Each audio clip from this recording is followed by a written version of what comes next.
teach word meanings. Number 1 is teak, a number tree. Teak means सागों का दरख्त. Log, a huge piece of tree's trunk, दरख्त के तने का एक लंबा हिस्सा, लंबा टुकड़ा.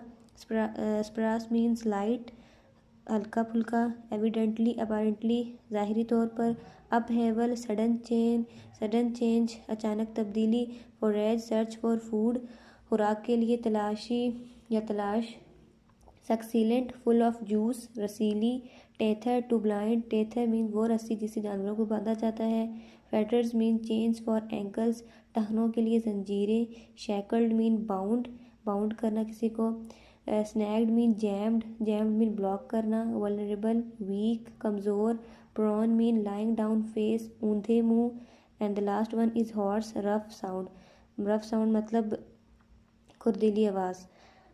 Question number 1 is, why do you think the elephant handlers fled to camp with their elephants as soon as the young man had been buried?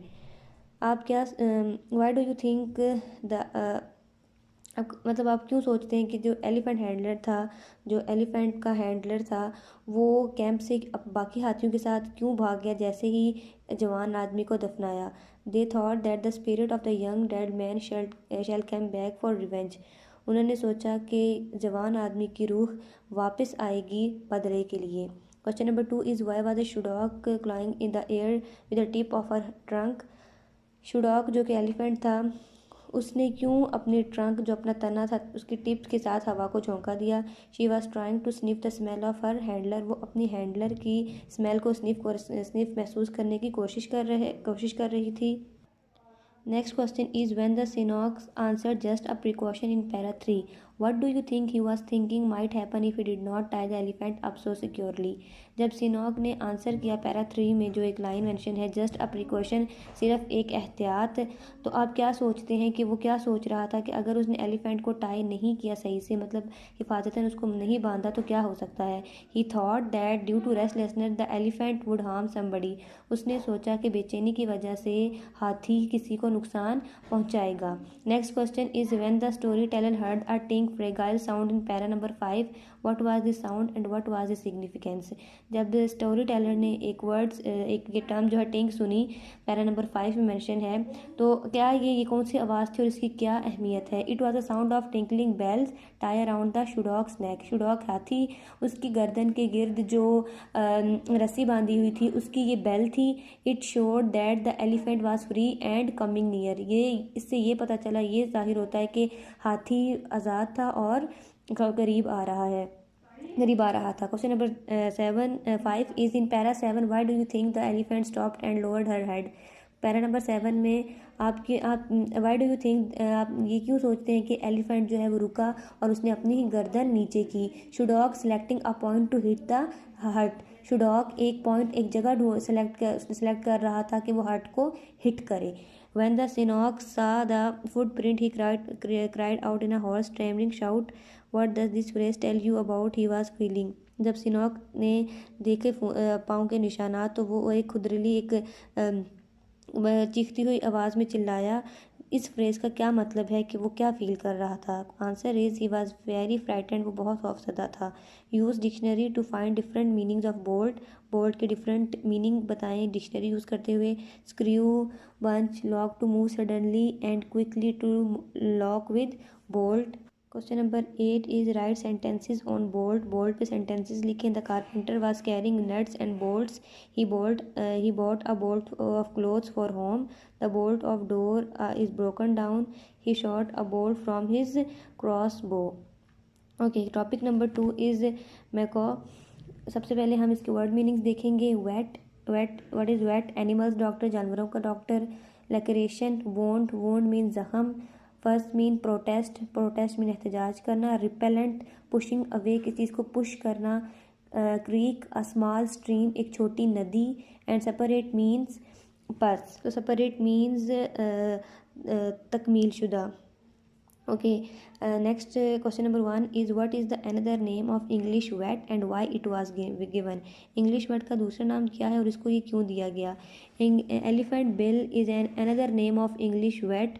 English vet का दूसरा नाम एलिफेंट बिल है. And it was given of his work with elephant, और ये elephant के साथ उसके काम की वजह से उसको दिया गया। Question number 2 is how vet treated मक्का। ट्रीटेड जो वेट था, जो एक एनिमल डॉक्टर था, उसने मक्का को कैसे ट्रीट किया।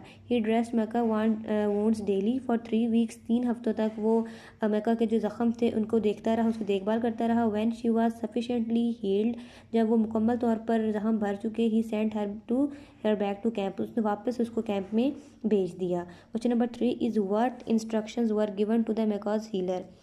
हीलर कहते हैं ज़ख़म भरने वाला। जो मक्का का ज़ख़म भरने वाला था उसको क्या हदायत दी गई थी। He instructed her handler to lightly dress her wound with fly repellent. उसको ये हदायत दी गई उसके हैंडलर को कि वो लाइटली आराम से नरमी से उसके ज़ख़म की पट्टी करे, उसके ज़ख़म की पट्टी चेंज करे विद फ्लाई रिपेलेंट के साथ। रेपेलेंट बेसिकली वो एक ऐसी चीज़ होती है जो हम अपनी स्किन पे अप्लाई करते हैं अपने वुंड्स को ठीक करने के लिए। तो फ्लाई रिपेलेंट के मतलब उसको जिस तरह की एक स्प्रे होती है, just like that. Question number next question number 3 is what happen after 2 months। 2 हफ्तों बाद क्या हुआ। After 2 months letter when Mecca come back for inspection. 2 महीने बाद जब मक्का उसके मुआयने के लिए वापस आया, Elephant Bill call out to greet her. Elephant को उससे मिलने के लिए बुलाया गया and to show her that he recognized her, और उसको कहा कि वो ये शो करे कि वो उसको पहचानता है। Next question is there was a great tenderness along a line 9 inches long where the wound had healed over. जहाँ पे ज़ख़म भर गया था वहीं से 9 इंच लंबी लाइन पे एक नरमी थी। इसका क्या मतलब है। इन अ सेंटेंस, इस सेंटेंस में अ great tenderness means that the part of the spot was still raw and painful. कि इस लाइन का ये मतलब है कि वो स्पॉट जहाँ पर ज़ख़म था वो अभी भी पेनफुल, दर्द भरा या दर्दनाक और रॉ अभी कच्चा था। नरम से मुराद यहाँ पे टेंडरनेस का मतलब है नरमी। उस नरमी का मतलब था कि वो जो स्पॉट है, जो निशान है, वो अभी भी कच्चा और मीन्स के पेनफुल, अभी वो सही तरह ज़ख़म नहीं भरा। Next question is what is the reaction of Makka to humans behaviour. Makka का इंसानी रवैये या इंसानी ट्रीटमेंट्स के लिए क्या उसका रिएक्शन था। English word describes that she came towards me. English word बयान करता है कि वो मेरी तरफ आई। She drop herself in a sitting position. She drop herself in a sitting position, थोड़ा टिल्ट होकर, उस टिल्ट होकर वो उसकी तरफ मतलब ड्रॉप गिरी। And show me her back, और उसने अपनी उसको कमर दिखाई। Then she stood up and left, फिर वो खड़ी हुई और वहाँ से चली गई। He convince that she had come to say thanks to his doctor for 3 months treatment. उसने कन्विंस किया कि वो आके उसको थैंक्स कहे जो 3 मंथ के उसने उसका ट्रीटमेंट किया। Okay, topic number 3 is Mughal elephant. First of all we will see word meanings. Number 1 is archers, the soldier who use bow and arrows. वो सिपाही जो तीर और कमान इस्तेमाल करता है। Musketeers the soldier who use musketeer को बेसिकली कहते हैं बंदूकची। तो वो सोल्जर, वो सिपाही जो मुस्किटर यूज़ करता है, उसको कहते हैं musketeers. Campaign, military operation. Campaign कहते हैं मुहिम को। Cannon, heavy gun that fires shells. तो वो बड़ी बड़ी बंदूकें या तोप जिससे हम क्या करते हैं, शेल्स फायर करते हैं।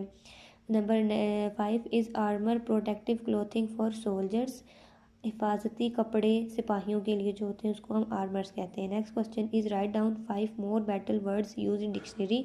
डिक्शनरी से मज़ीद ऐसे 5 वर्ड्स यूज़ करें, सेलेक्ट करें जो बैटल वर्ड्स हैं, जो जंग के लिए वर्ड्स यूज़ किए जाते हैं।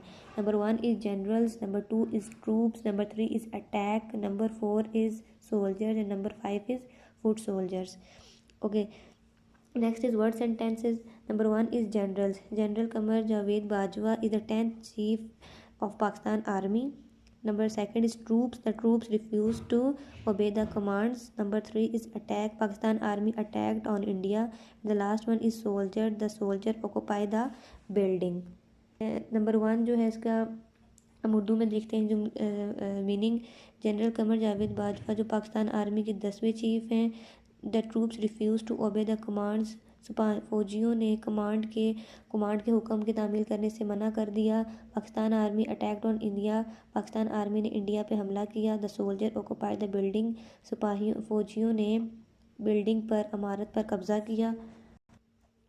Okay, topic number 4 is the orphan elephant. Orphan का बेसिकली मतलब होता है यतीम। So word meanings, number 1 word is misery. Misery mean discomfort, discomfort means तकलीफ। रिजेक्शन मीन अ स्टेट एक अफसर, एक गम मतलब गमगीन हालत। Number 3 is deserted, lost from family, अपनी फैमिली से जुदा हो जाना, अलग हो जाना, गुम हो जाना। नज़ल मीन्स टच, छूना। And splashing throw water, splashing मतलब पानी के छांटे फेंकना, या तो इस तरह से थ्रो वाटर, पानी फेंकना। Question number 1 is explain how the body of elephants behaviour show that he was distressed. ये एक्सप्लेन करें, वजाहत करें कि कैसे जो हाथी की बॉडी बिहेव, जो उसकी बॉडी हाथी का रवैया था, उसकी बॉडी का जो रवैया था, कैसे ये बता रहा था कि वो डिस्ट्रेस्ड है, उदास है, गमगीन है या तकलीफ़ में है। He was completely still with his head hanging low, वो मुकम्मल तौर पर स्टिल, बिल्कुल स्टिल था। उसका जो गर्दन थी वो नीचे की तरफ हैंग कर रही थी। And his trunk Corning in the ground, और उसके जो तना था वो ग्राउंड मतलब ज़मीन से कर्ल मतलब वहाँ पे घूम रहा था। Next question is question number 2, why was the elephant body yellowed when he was found. जब एलिफेंट मिला तो उसकी जिस्म येलो क्यों था, पीला क्यों था। His body yellowed as he had not eaten for some time, उसका जिस्म पीला था क्योंकि उसने कई दिनों से या कई टाइम से कुछ नहीं खाया था। Number 3 question, what suggestions does the writer makes about what might have happen to his mother.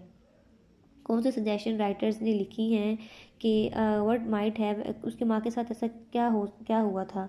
Writer सोचता है that his mother was grieving of her baby, अपने बच्चे के गम में है, और माइट शी वाज डाइड, और यहाँ पर वो मर चुकी है। Question number 4 is in what ways had the elephant change 10 months later. किस तरह से एलिफेंट जो हाथी था वो 10 माह बाद चेंज हो चुका था। The elephant had adjusted himself to his new house and become strong and happy. हाथी अपने आप को अपने नए घर में एडजस्ट कर चुका था और मजबूत हो चुका था, और अब वो खुश था। What adjective would you use to describe the atmosphere of the text. ये जितना भी टेक्स्ट है, जितनी भी कहानी थी, इसकी फ़िज़ा को डिस्क्राइब करने के लिए, बयान करने के लिए आप कौन सा एडजेक्टिव यूज़ करेंगे। Sad is an adjective, describe the atmosphere of the text. इस सारे टेक्स्ट का जो एटमोसफेयर है, फ़िज़ा है, माहौल है, इसको डिस्क्राइब करने के लिए सैड वो एडजेक्टिव यूज़ किया गया है। तो sad is an adjective, sad adjective है। Question number 6 sentences on homophone words. अच्छा, होमोफोन वर्ड्स वो होते हैं कि जिनके वो हम आवाज़, ठीक है, हम आवाज़ होते हैं लेकिन मतलब उनका अलग होता है। Morning, I wake up early in the morning, मैं मॉर्निंग सुबह में सवेरा उठता हूँ। और second word is morning, the mother elephant is morning for her lost child. Morning का मतलब है सोग बनाना। तो जो एलिफेंट थी, एलिफेंट की माँ थी, वो अपने खोए हुए बच्चे का सोग बना रही थी। Trunk, the elephant splashed water with his trunk, elephant अपने तने से पानी को छांटे दे रहा था, पानी के छांटे उड़ा रहा था। And trunk, I locked my book in an iron trunk, मैंने अपनी बुक आयरन ट्रंक में लॉक की हुई है। Okay, the last topic of this unit is Kandy Perahera. Word meanings, specific, particular, abundance, large in quantity, then lavishly, generously, hordes mean crowd, temple, a building used for worship of god of disbelievers, relic mean old things from the very past, unperturbed, not disturbed, manic, overexcited, plaid, walk slowly. Question number 1 is what was involved in the ancient customs of the Raja Karya. In the ancient customs of Raja Karya king, the guardians of sacred relic gave lands and holy shrines to the people. Question number 2, why do elephants have an important role in the Kandi Padera? Elephants are a cultural symbol of abundance and fertility. They are also considered important in attracting rains. Question number 3, write down the 3 horns which are used for fabrics which decorates the elephant. Drapes, covering, costumes. Next question is write down the 3 phrases which convey the effects of light during the Padera. Glittering firelights, flame soaring, many feet, eliminated by their torches. Many feet eliminated by their torches. And the last question is describe the various sounds that can be heard during the parahra. Horns blowing, drums beating, whips cracking. So question हमारा topic number unit number 1 इसके 5 topics थे complete हो चुके हैं। Next lecture में हम unit number 2 के topics complete करेंगे इंशाल्लाह। जज़ाकल्लाह।